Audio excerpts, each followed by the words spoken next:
Logat bicaranya jelas bukan lokal. Aku yakin itu logat Malaysia. Ia berteriak, mengumpat dan mendorong salah satu staf wanita hingga nyaris jatuh. Beberapa tamu mulai berdiri, panik, sebagian mundur perlahan. Musik tetap menggelegar, tapi suasana berubah jadi mencekam. Sial, mulai. Batinku. Tanpa pikir panjang, aku bergerak cepat bersama dua anak buahku. Langkah kami memecah kerumunan. Aku berdiri tepat di hadapannya, tatapan mataku. Aku bisa merasakan seluruh klub menahan napas. "Hei," kataku dingin. "Kalau mau minum, minum aja. Tapi kalau mulai bikin onar, kamu salah tempat."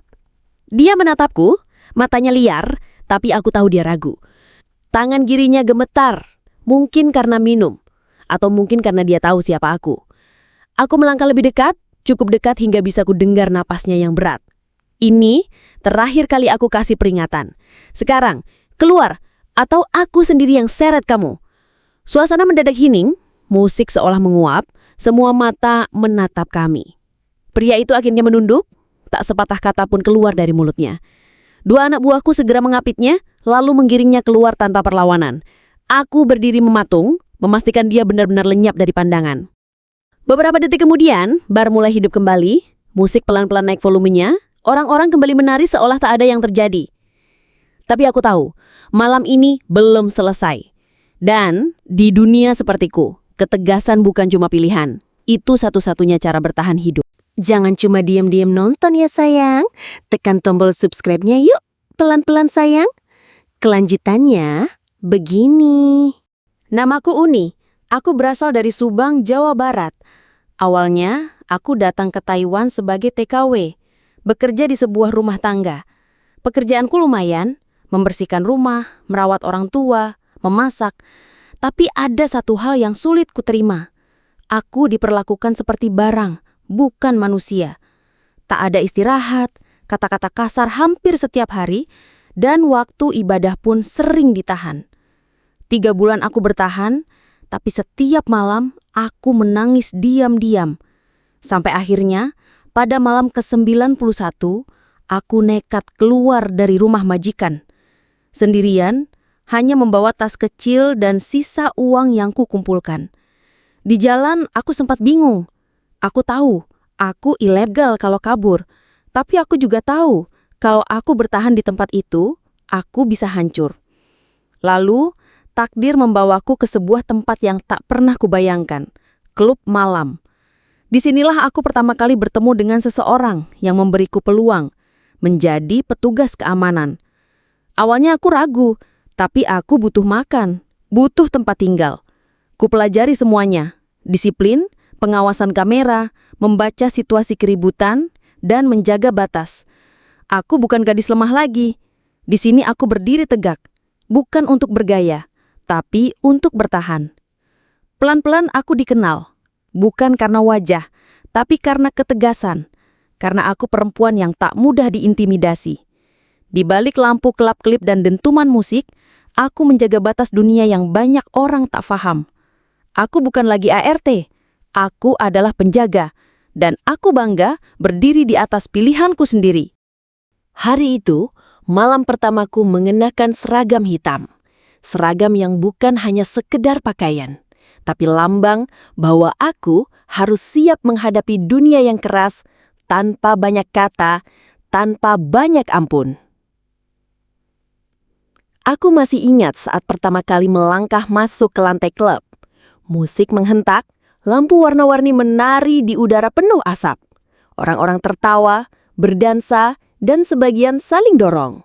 Dunia ini jauh dari rumahku di kampung. Tapi inilah medan baru yang harus kuhadapi. Bos keamanan memberiku instruksi cepat. Suaranya tegas, tapi matanya mengamati setiap detail. Kamu tugas di pintu belakang. Fokus. Jangan biarkan siapapun masuk tanpa izin. Kalau ada yang ribut, jangan panik. Panggil yang senior. Aku mengangguk. Tidak banyak bicara. Dalam hati aku berkata, Uni, kamu harus bisa. Ini bukan tentang keren-kerenan. Ini soal hidupmu sendiri. Beberapa jam berlalu. Aku berdiri tegak di dekat lorong dapur. Sesekali ada tamu rese yang mencoba bercanda. Tapi sorot mataku cukup untuk membuat mereka mundur. Aku tak perlu teriak. Aku hanya perlu tegas. Tiba-tiba, keributan terjadi di meja pojok. Dua pria berselisih hampir berkelahi. Aku menahan napas. Senior di sebelahku memberi kode, lalu maju cepat. Aku mengikuti dari belakang, siaga. Tak lama, situasi terkendali. Tapi itu cukup membuat jantungku berpacu cepat. Saat kembali ke pos, aku sadar satu hal. Ini bukan pekerjaan ringan, tapi aku merasa kuat. Untuk pertama kalinya, aku merasa punya kendali atas diriku sendiri. Malam itu, saat klub mulai sepi dan semua lampu mulai dimatikan, aku berdiri di luar memandang ke langit Taiwan yang kelabu. Dalam hati, aku berkata, "Uni, kamu telah bertahan di hari pertama. Besok, kamu akan lebih siap. Ini jalanmu sekarang." Aku mulai memahami ritme dunia malam itu. Siapa yang sering bikin masalah, siapa yang cuma datang untuk bersenang-senang, dan siapa yang perlu diawasi diam-diam. Setiap malam, aku berdiri tegak di posisiku. Mataku waspada, langkahku mantap. Tak pernah sekalipun aku lenyah. Rekan-rekanku mulai menghormatiku. Mereka tahu, aku tak main-main. Setiap tamu yang membuat keributan, ku tangani dengan tegas, tapi tetap profesional. Aku tak pernah teriak, tapi sekali bicara, semua langsung diam. Entah kenapa, sorot mataku sudah cukup memberi sinyal bahwa aku bukan orang yang bisa disepelekan. Sampai pada suatu malam, aku dipanggil ke ruangan kantor di lantai atas. Bos besar duduk di balik meja. Seorang pria dingin jarang tersenyum, tapi malam itu dia menatapku lama. Lalu berkata, "Uni, kerjaan kamu rapi bersih, gak ada laporan negatif satupun. Klub ini butuh kamu." Aku diam, mendengarkan. Lalu dia berdiri mengambil sebuah kotak kecil di lacinya. Di dalamnya, lencana kecil bertuliskan kepala keamanan. Aku terkejut. "Kamu mulai malam ini, dan kamu juga dapat 2 orang anak buah. Mereka laporan langsung padamu. Jaga tempat ini baik-baik ya," katanya sambil menatapku tajam. Aku mengangguk, tak banyak kata, tapi di dadaku ada rasa bangga yang sulit dijelaskan.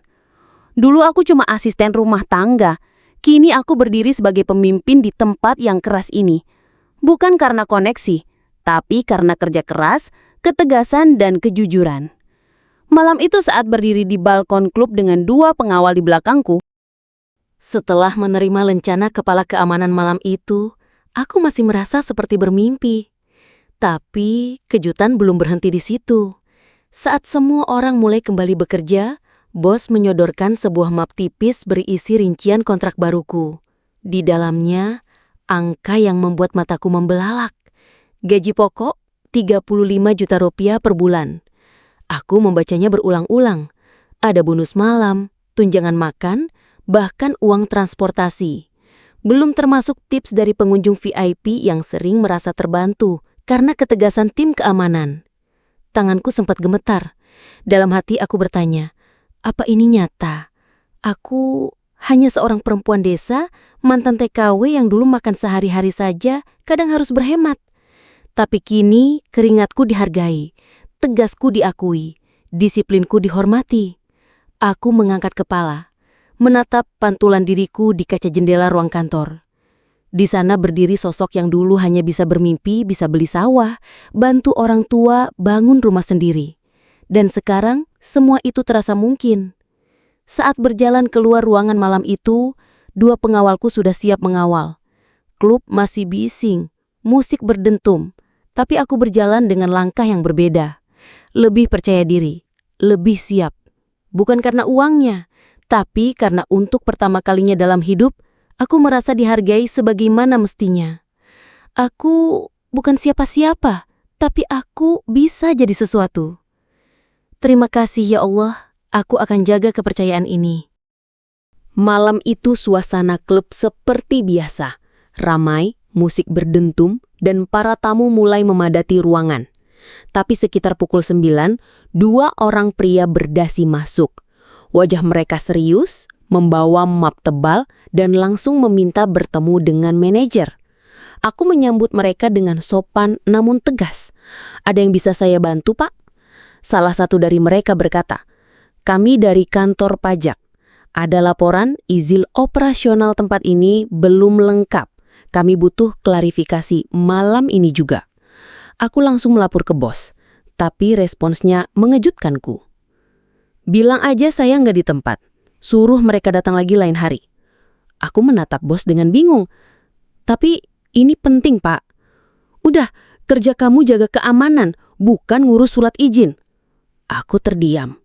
Dalam hati, aku tahu ini bisa jadi masalah besar. Tapi sebagai kepala keamanan, aku juga punya batas. Aku mulai sadar, mungkin tak semua kemewahan ini berdiri di atas dasar yang kuat. Malam itu, entah kenapa perasaanku tidak enak sejak awal. Ada suasana yang berbeda, dan aku tak bisa menjelaskannya. Lampu-lampu klub tetap berkedip seperti biasa, tapi pikiranku waspada. Tak lama kemudian, keributan kecil terdengar dari arah bar. Seorang pria asing, aku yakin dari logatnya ia orang Malaysia, berteriak-teriak dan mendorong salah satu staf. Beberapa tamu mulai panik. Tanpa pikir panjang, aku bergerak cepat bersama 2 anak buahku. Kami dikati pria itu dengan langkah tegas. Aku berdiri di depannya, menatap lurus tanpa gentar. "Jangan sekali-kali kamu berbuat onar di klub ini. Sekarang kamu keluar," ucapku dengan suara keras dan penuh tekanan. Ruangan tiba-tiba hening, semua mata tertuju pada kami. Si pria terdiam, tak berkutik di hadapan kami. Anak buahku langsung mengiringinya keluar dengan sigap. Aku tahu, di posisi ini, ketegasan bukan pilihan, melainkan keharusan. Dan malam itu, klub kembali tenang dan aku berucap, "Untuk semua yang ada di sini, jangan kalian berbuat onar atau nasibnya seperti orang ini." Keesokan harinya, saat suasana klub belum terlalu ramai, tiba-tiba aku dapat laporan. Pria Malaysia tadi datang lagi. Tapi kali ini tak sendiri. Dia membawa beberapa orang berbadan besar, dengan sikap arogan seolah ingin mengajak perang. Mereka masuk dengan langkah menantang. Mata menyapu ruangan dengan sorot tajam. Tapi satu hal yang tidak mereka tahu. Uni yang mereka hadapi bukan lagi orang biasa. Aku bukan hanya kepala keamanan, tapi juga dikenal luas di jaringan keamanan kota ini. Setiap sudut klub sudah terpantau, dan aku punya dukungan penuh. Dengan langkah pasti, aku berdiri di tengah pintu masuk, menatap mereka tanpa ragu. Anak buahku berdiri di belakang, siap siaga. "Kalau kalian datang untuk bikin masalah, kalian salah alamat," ucapku dingin tapi tegas. "Tempat ini punya aturan. Kalau tak bisa hormat, kalian keluar sekarang." Sebelum mereka benar-benar melangkah pergi, pria Malaysia itu sempat menoleh kepadaku. Matanya masih menyimpan emosi, tapi aku tak gentar. Aku melangkah maju, hanya 1 langkah, tapi cukup membuat mereka mundur setengah langkah. "Kau kira tempat ini bisa kau injak seenaknya? Aku beri kau kesempatan hari ini. Tapi jika kau atau temanmu kembali dan coba cari masalah lagi, bukan hanya klub ini yang akan bertindak. Aku punya jaringan yang tak akan kau sangka." Senyap. Mereka akhirnya pergi tanpa satu kata pun. Di belakangku, suasana klub kembali hidup. Tapi aura ketegasan itu masih menggantung di udara. Semua anak buahku tahu, malam itu Uni tak hanya menjaga klub. Ia menjaga harga diri dan keamanan seluruh tim. Sejak kejadian malam itu, nama Uni makin dikenal. Bukan hanya oleh para pengunjung, tapi juga di kalangan pemilik klub malam dan petugas keamanan lainnya. Uni bukan sekedar petugas biasa, dia simbol ketegasan dan keberanian. Beberapa hari kemudian, petugas pajak datang lagi, kali ini dengan sikap berbeda. Mereka sempat mencoba bersuara, tapi saat melihat Uni berdiri tegap di samping bosnya, dengan tatapan tajam dan sikap dingin, suara mereka perlahan mengecil. Uni berbicara tegas, tapi tetap sopan. "Kami terbuka untuk menyelesaikan sesuai aturan, tapi jangan sekali-kali mencoba menekan kami dengan cara yang salah." Bosnya mengangguk bangga di sampingnya. Hari itu, bukan hanya petugas pajak yang mundur, tapi seluruh klub menyaksikan siapa sebenarnya yang kini memegang kendali. Satu persatu, masalah mulai terurai. Dokumen yang dulu dipalsukan oleh orang-orang sebelumnya, kini dibereskan langsung oleh Yuni. Ia tidak hanya memimpin dengan otot, tapi juga dengan otaknya. Semua izin operasional, kelengkapan administratif, bahkan celah-celah hukum yang dulu dibiarkan terbuka, kini ditutup rapat. Bosnya memberikan kepercayaan penuh. Yuni kini memegang kendali bukan hanya di lapangan, tapi juga dalam urusan manajemen. Tak heran, gajinya pun melonjak drastis. Bonus, fasilitas, dan bahkan aset mulai berdatangan. Ia membeli mobil, rumah kecil di pinggir kota, dan mengirim uang ke kampung setiap bulan. Yuni kini bergelimang harta, tapi ia tetap tenang dan fokus. Ia tahu ini semua hasil dari kerja keras dan ketegasannya menjaga nama baik klub dan dirinya sendiri. Tak ada yang bisa meremehkannya lagi. Di tengah puncak karir yang sedang gemilang, saat namanya disegani dan semua orang memandangnya dengan hormat, Uni menerima kabar yang mengguncang jiwanya. Sebuah panggilan dari kampung halaman membuat jantungnya berdegup tak karuan.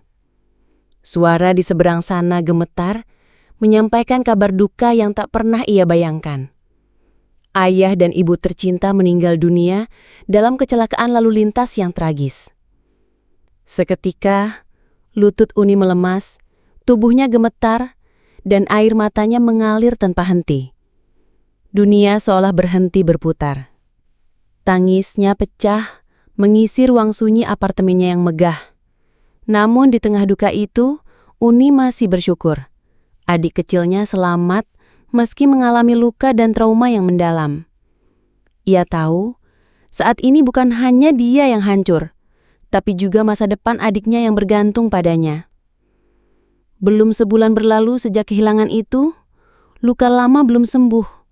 Kini datang lagi hantaman lain. Teman hidup yang selama ini ia jaga dalam hatinya, pria yang pernah berjanji setia di bawah langit desa mereka, ternyata diam-diam menikah dengan wanita lain. Tanpa memberitahu, tanpa pamit, tanpa sedikit pun penjelasan. Seolah semua kenangan dan janji hanyalah gurauan masa lalu. Hati Uni kembali remuk, bahkan lebih dalam dari sebelumnya. Malam itu, dari balkon apartemennya yang tinggi dan mewah, Uni berdiri menatap langit. Kota yang semarak dengan lampu dan suara kini terasa sunyi. Untuk pertama kalinya, Uni merasa benar-benar sendiri. Dikelilingi kemewahan, dihormati banyak orang, namun hatinya kosong. Rasa kehilangan orang tua dan dikhianati oleh orang yang dicintai membuat hidupnya terasa tanpa arah. Namun, di tengah kegelapan itulah sebuah kesadaran mulai tumbuh. Ia sadar dirinya tak boleh terus larut. Masih ada adik yang menanti kasih sayangnya. Masih ada tanggung jawab besar yang harus ia pikul. Mungkin semua ini adalah panggilan dari Yang Maha Kuasa agar Uni menata ulang hidupnya. Tapi kemana langkahnya akan ia arahkan setelah ini? Setelah berhari-hari merenung dalam diam, Uni akhirnya mengambil keputusan terbesar dalam hidupnya. Ia memutuskan untuk pulang kampung. Keputusan yang tidak mudah, apalagi setelah semua pencapaian dan kenyamanan yang telah ia raih di kota. Bosnya mencoba menahannya, bahkan menawarkan kenaikan gaji dan fasilitas lebih mewah. Tapi Uni tak bisa dibujuk lagi. Ada hal yang lebih penting dari semua ini, ucap Uni tegas, menatap lurus ke mata sang bos. Adikku, satu-satunya keluarga yang tersisa. Dia butuh aku. Dengan berat hati, ia meninggalkan gemerlap dunia malam yang telah lama ia kuasai. Ia pamit dari kehidupan yang membesarkan namanya, membawa pulang segunung harta hasil jerih payahnya selama ini. Rumah di kampung kini menantinya, bukan dengan kemewahan, tapi dengan makna yang lebih dalam, keluarga dan ketulusan. Perjalanan pulang itu bukan pelarian, melainkan awal dari perjalanan baru, sebagai uni yang telah berubah. Alhamdulillah, itulah kisah perjalanan Uni, seorang wanita tangguh yang melewati ujian hidup, gelapnya dunia malam, hingga akhirnya kembali pada nilai-nilai kemanusiaan dan keluarga.